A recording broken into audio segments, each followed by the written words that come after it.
আসসালামু আলাইকুম দর্শক, সবাইকে জানাই শীতের দিনের সকালের ঠান্ডা ঠান্ডা শুভেচ্ছা।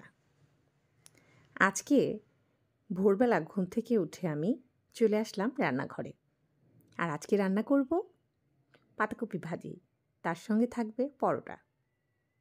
তো কেমন আছেন সবাই? আশা করছি যে যেখানে আছেন ভালো আছেন, সুস্থ আছেন। আলহামদুলিল্লাহ, আমিও ভালো আছি। আমি সুমি আছি আপনাদের সাথে। তো দর্শক, এই সকালে একটু হালকা হালকা শীত লাগে।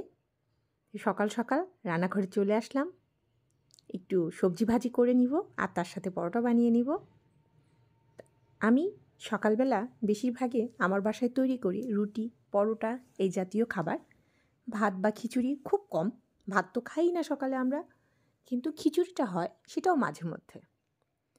আর আমি তো এর আগেও বলেছি আমি বেশিরভাগ রুটি পরোটা ফ্রোজেন করে রাখি, সেক্ষেত্রে আমার অনেক সুবিধা হয়।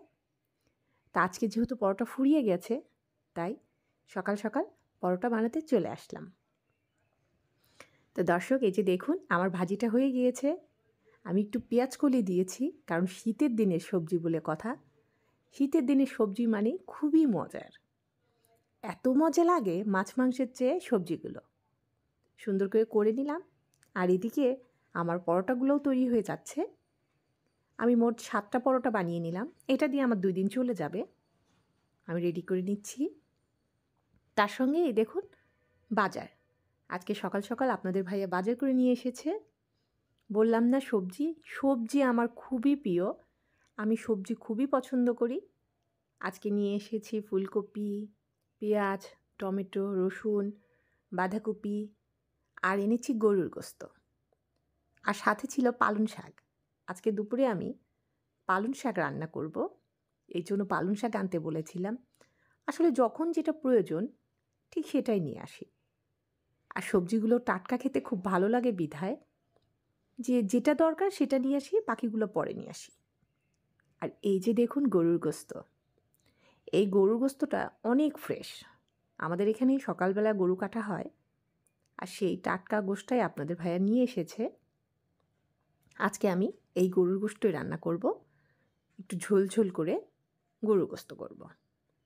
তো দর্শক, অফ ক্যামেরায় সব কিছু গুছিয়ে নিয়েছি। এই যে দেখুন মশলাগুলো বের করে নিয়েছি। চিংড়ি মাছ বেছে নিয়েছি, চিংড়ি মাছ দিয়ে করব। সাথে সিম আর পেঁয়াজ কলি দিব পালং শাকে, কারণ পেঁয়াজ কলি আমার খুবই পছন্দ। আর শীতের দিনের সবজির কথা তো আগেই বলেছি। এখন আমি গোস্তটা একটু মাখিয়ে রেখে দিব, কারণ কিছু সময় মাখিয়ে রাখলে গোস্তের টেস্ট অনেক গুণ বেড়ে যায়। আর আমি বেশিরভাগ সময় গরুর গোস্তটা হাতে মাখিয়ে রান্না করি। তো দর্শক, আপনারা যারা আমার এই ছোট্ট ভিডিওটি দেখবেন, প্লিজ আমার ভিডিওটি দেখার সময় একটি লাইক দিয়ে দিবেন আর আমার ভিডিওটি কন্টিনিউ করবেন। আর যদি আমার ভিডিওর কোনো অংশ আপনাদের কাছে একটু ভালো লাগে, তাহলে আমার চ্যানেলটিকে সাবস্ক্রাইব করে রাখবেন আর পাশে থাকা বেল বাটনে ক্লিক করে দিবেন, যাতে আমি যখনই ভিডিও দিই আপনার কাছে সবার আগে নোটিফিকেশন আকারে পৌঁছে যায়। আর আপনি যখন আপনার সময় হয় সময় মতো আমার ভিডিওটি দেখে নিতে পারেন। তো দর্শক, কথা বলতে বলতে এই যে আমি ভাজিটা চড়িয়ে দিলাম। আমি মূলত চিংড়ি মাছটা দিয়েই বেশিরভাগ সময় পালং শাকটা করে থাকি। আমার খুবই ভালো লাগে এই সবজির তরকারিটা। চেষ্টা করি রান্না করার মজা করে রান্না করার জন্য।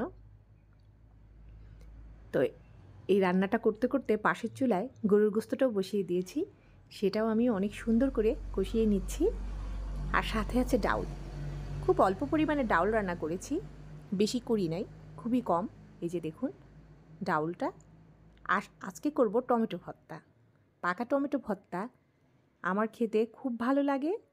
আর আমার বাসায় যেহেতু সকালে রুটি পরোটা খাওয়া হয়, এই জন্য আমরা বেশিরভাগ সময় ভর্তাটা দুপুরে খাই। আমার রান্না শেষ, আপনাদেরকে দেখিয়ে দিচ্ছি। আর গোশটা তো চুলায় আছে, আর টমেটো ভর্তার জন্যও নিয়েছি। তো দর্শক, এতক্ষণ যারা আমার এই ভিডিওটি দেখেছেন সবাইকে ধন্যবাদ। আপনারা সবাই ভালো থাকবেন। আল্লাহ হাফেজ। আসসালামু আলাইকুম।